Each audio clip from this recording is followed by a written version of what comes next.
Hey everyone, and welcome to Movie News. This is going to be sort of something I haven't done before, but I wanted to give it a shot. I shot an episode for Superman and the Superman news about Kevin Costner and Diane Lane and Henry Cavill just a few days ago, but the card I shot it on was corrupted, and Tyrone went ahead and put up his own show, which is awesome. Check it out if you haven't seen it. This I'm going to upload to YouTube as a response to, so you're probably coming from that video, but if you're not, check out his video as well. All the information you'll ever need on the current situation for Superman and Batman.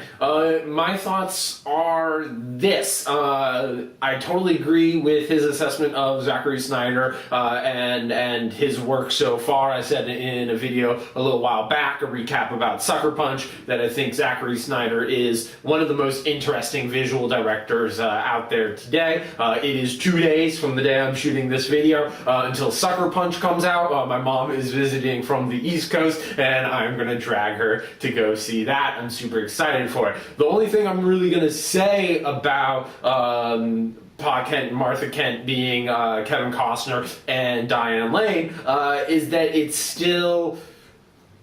I can't see it in my head. I'm not saying it's bad casting. I agree with Tyrone that put together as a married couple with Midwest values, yeah, it makes a ton of sense. These two actors being the parents of Superman, it seems not strange, but kind of obscure to me. I'm excited about the casting. I think they will do really well with it. I'm really excited to see Kevin Costner in a role that I will want to see him in. And I just finished watching the Lonesome Dove miniseries from HBO back in the, I want to say 1989, maybe 91, that had Tommy Lee Jones, Robert Duvall, and a very young and very beautiful Diane Lane. And she was kind of the prostitute with a heart of gold from the small town of Lonesome Dove, and she travels up with the ranchers and the cowboys headed north to, I think it was Montana. And she was phenomenal, and she gave a great performance with a lot of heart, and that's one of my favorite roles that I've seen her in. And I think she'll probably bring that same sensibility and same just great performance to this movie. So I'm super excited for that. Switching over to Batman, Tyrone mentioned it quickly. It was released that Joseph Gordon-Levitt, one of both of our favorite actors, the actor who I keep saying should be Spike if they do make a Cowboy Bebop movie, and one of the actors who's just in everything recently and good. He's one of the few actors I want to see in everything. It was said that he was going to be playing the role of Alberto Falcone, who was the son of Tom Wilkinson's character Carmine Falcone in the first Batman movie. That's not Eric Roberts' character in Batman Dark Knight, but going back to Batman Begins.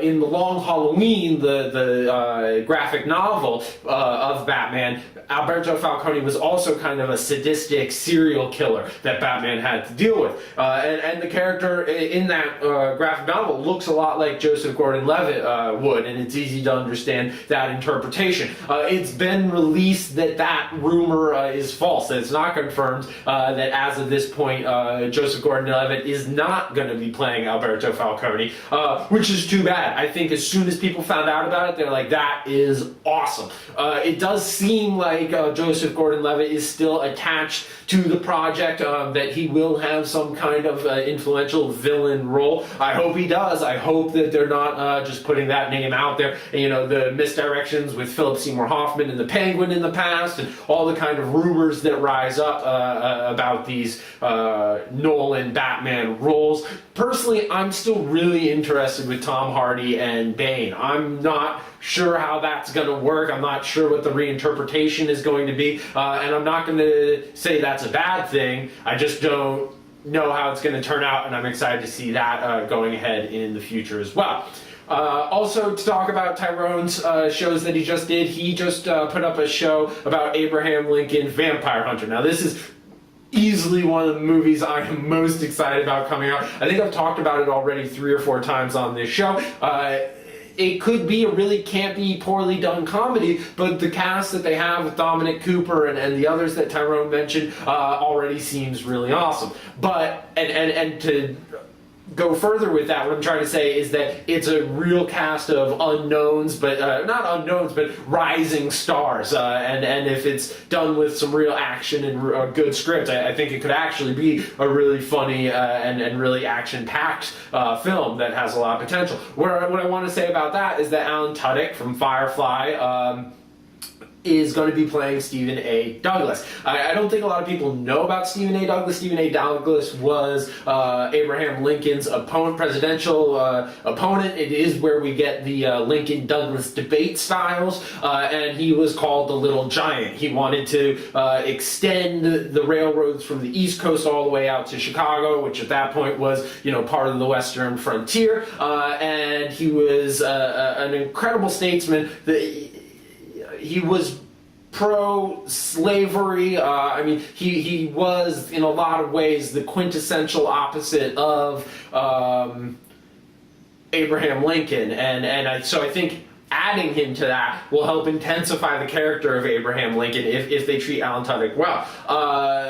So I was excited to see the Stephen A. Douglas character added to that, and I think Alan Tudyk is an extremely capable actor as well, who it does seem like this movie should be a comedy, and his comedic sense is really great. So again, I'm just really excited for that role as well. So as always, guys, keep checking on in if you want more news about Superman, Batman, Abraham Lincoln, Vampire Hunter. All of it you can get here on Movie Lover News. As always, you can see us on our YouTube channel if you subscribe. Also, you can check us out on Facebook, or just go straight to our website, which is movielovernews.com. In the very near future, you're going to see more features added onto that website. We've just sort of now got it together, and Tyrone and I are sending each other emails all the time saying, okay, what do you think about this feature or that feature? Should we do a segment like this or that? So in the next couple of weeks and months, you will be seeing a lot more focus on Movie Lover News. But as always, thank you guys for all the support you've given us, and we will see you next time.